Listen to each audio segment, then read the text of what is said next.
Les gens avaient eu beaucoup d'appréhension au démarrage en me disant « Écoute Abdel, tu vas au suicide en fait. Mettre ce projet-là au cœur du quartier, c'est une erreur qu'on m'avait dit. Tes poules, elles vont se faire tuer, tes moutons qui vont arriver, ça va être compliqué. La serre, elle va brûler la première semaine. » Et pourtant, ça fait 3 ans et on a 0 problème ici. Nantes bouge, invente, agit, se raconte. Nantes, inspirante. Un podcast de Nantes Métropole. Je suis Abdel Zibar, je suis chef de projet aujourd'hui dans la structure Environnement Solidaire. Mon travail, c'est en même temps de la médiation, de l'enseignement. Je suis un petit peu le caméléon du quartier. On est devant la pièce maîtresse du projet de la petite ferme urbaine, qui est en fait le composteur du quartier. C'est le premier outil qu'on a installé sur l'espace de la petite ferme urbaine. Et il a forcément pour objectif de valoriser les déchets, les restes de repas, la matière organique en tout cas qui est présente. Et là on est en présence d'habitat vertical, donc forcément on a énormément de quantité de matière organique à pouvoir valoriser.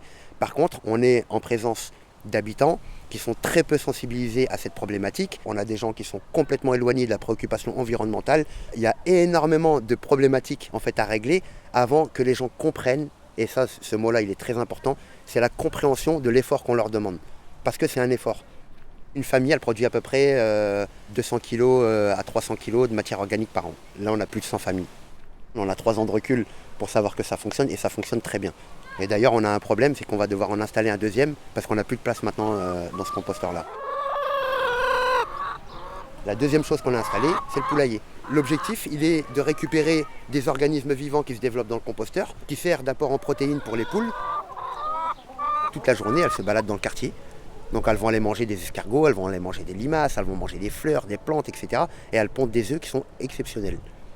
Et du coup, les gens sont très très très heureux de venir récupérer leurs œufs le matin, les cuisiner avec leurs enfants. Ils découvrent aussi un œuf qui a un goût qui est différent.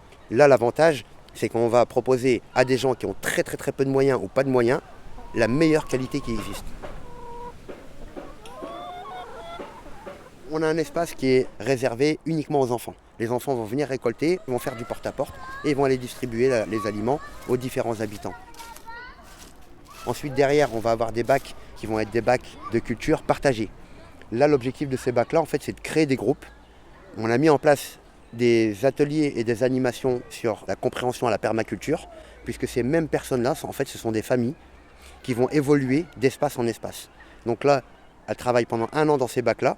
Ensuite, elles vont aller dans un jardin individuel de 50 mètres carrés. Ensuite, elles vont passer à 200 mètres carrés. Et on a l'objectif, en année 3, que chaque famille ait une parcelle de 400 mètres carrés. Et là, l'objectif, il est l'autonomie alimentaire. Ça a un impact énorme social sur la vie vraiment du quartier et sur la sécurité des habitants sur le quartier.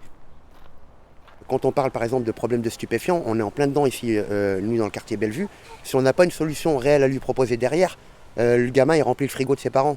Et ça, il faut le prendre en compte. Mais un problème de stupéfiants, on ne l'éradique pas en claquant des doigts ou en disant aux gens c'est pas bien ce que tu fais. Et du coup, quand je parle à un gamin qui fait ces bêtises-là et qui va fatalement aller dans un mur, parce qu'on le retrouvera dans 3 ans, dans 4 ans, ou mort ou en prison, ça me touche comme si c'était mes propres enfants. Et du coup, je prends le temps aussi de les accompagner.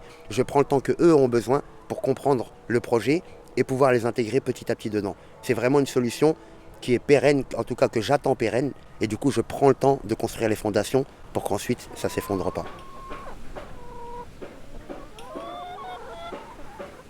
On a juste un petit peu plus loin dans l'autre bâtiment qui est en face, un espace qui fait 30 mètres carrés qu'on est en train de transformer en champignonnière. Il faut imaginer que dans le quartier, en fait, on a des caves partout.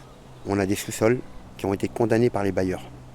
Alors ils ont été condamnés, c'est simple à le comprendre, souci de squat, de deal et d'occupation, on va dire, inappropriée. Ces espaces-là, ils ne vont pas disparaître demain. Donc ils sont aujourd'hui, ils sont là, ils sont présents, ils sont juste inoccupés, ils servent absolument à rien. Donc pourquoi pas imaginer quelque chose qui pourrait occuper cet espace-là à bon escient et en plus créer et générer des recettes qui pourraient permettre d'embaucher les mêmes jeunes qui hier posaient des problématiques dans ces caves et dans ces lieux-dits.